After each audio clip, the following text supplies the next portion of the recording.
আজকে ফারাক্কা ব্যারেজ বা ফারাক্কা বাঁধ শুধু ফরিদপুর এলাকার রাজবাড়ী এলাকার সমস্যা নয়, আজকে পুরো দক্ষিণাঞ্চলের সমস্যা। আমি সেই কথাটা অত্যন্ত জোর দিয়ে বলতে চাই, এই কাজগুলোর জন্য সবচেয়ে বেশি যেটা প্রয়োজন হচ্ছে পলিটিক্যাল কমিটমেন্ট। রাজনৈতিক কমিটমেন্টই হচ্ছে সবচেয়ে বড় প্রয়োজন, সেটাই দরকার। সেটা তখনই তৈরি হবে যখন সেটা জনগণের মধ্য থেকে উঠে আসবে এই দাবিটা। এটাও কিন্তু অত্যন্ত জরুরি। সেটা হচ্ছে যে বাংলাদেশে যে পদ্মা ব্যারেজ এবং পদ্মা সেতু, এটা প্রয়োজনীয়তা এটা অস্বীকার করার কোনো উপায় নেই।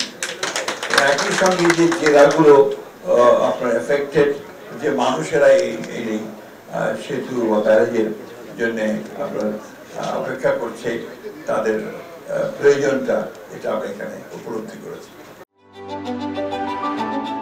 Hire Google TV, endless color, smart living. একই সঙ্গে এর যে আপনার ক্লাইমেটিক যে কন্ডিশন, সেটা কি দাঁড়াবে? এতগুলো মানুষ, প্রায় 8 কোটি 9 কোটি মানুষের জীবন জীবিকা, তার কি অবস্থা দাঁড়াবে? সবকিছু মিলিয়ে এই পদ্মা ব্যারেজ এবং পদ্মা সেতু এর যে প্রয়োজন, এটা আমরা এখানে উপলব্ধি করেছি। একই সঙ্গে আমরা এটা উপলব্ধি করতে সক্ষম হয়েছি যে দীর্ঘকাল প্রায় 7 বারের প্রায় ফিজিবিলিটি স্টাডি হয়েছে, এর উপরে আলোচনা স্টাডি হয়েছে, কিন্তু দুর্ভাগ্যক্রমে এখন পর্যন্ত আমরা এটা ঠিক একটা ডিসাইসিভ কোনো জায়গায় আসতে পারি।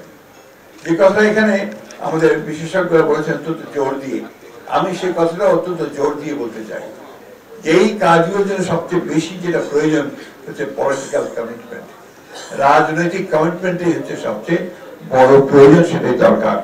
সেটা তখনই তৈরি হবে যখন সেটা জনগণের মধ্য থেকে উঠে আসবে এই দাবিটা। এটাও কিন্তু অত্যন্ত জরুরি। তাই আমি খৈয়ামকে বলছিলাম যে পরে উচিত হবে তার গোটা অঞ্চলটা এই বিষয়টা নিয়ে জনগণের মধ্যে একটা জাগরণ সৃষ্টি করা, যেটা আমাদের আব্দুল হামিদ তার ভাষায় করতে সক্ষম হয়েছিলেন।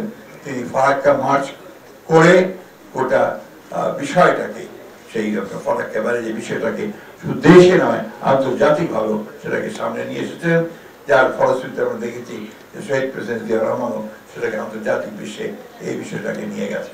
আমরা একটা ট্রানজিশনাল পিরিয়ডে আছি। ডক্টর দেবপ্রিয় ভট্টাচার্য বলেছেন এবং আমাদের জিল্লুরও বলেছেন যে নেক্সট গভর্নমেন্ট, পরবর্তী সরকার, নিঃসন্দেহে পরবর্তী সরকারগুলোকে কাজগুলো করতে হবে। কিন্তু আজকে একটা সুযোগ তৈরি হয়েছে, এই অভূতপূর্ব একটি ছাত্রগণ অভ্যুত্থানের মধ্য দিয়ে আমাদের একটা জাতীয় ঐক্য তৈরি হয়েছিল।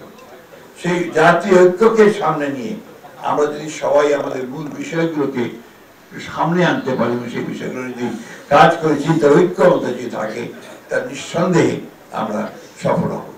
আজকে ফারাক্কা ব্যারেজ বা ফারাক্কা বাঁধ শুধু ফরিদপুর এলাকার রাজবাড়ী এলাকার সমস্যা নয়, আজকে পুরো দক্ষিণাঞ্চলের সমস্যা। সুতরাং ওই মানুষ, আপনাদের সমস্যা, নাগরিকদেরকে যেটা বললেন, সেই নাগরিকদেরকে আজকে ঐক্যবদ্ধ হতে হবে, সব স্তরের মানুষদেরকে সেই দাবি নিয়ে সামনে দাঁড়াতে হবে। সেই যে সরকারি আসুক, যেটা আমাদেরকে আমরা চাই।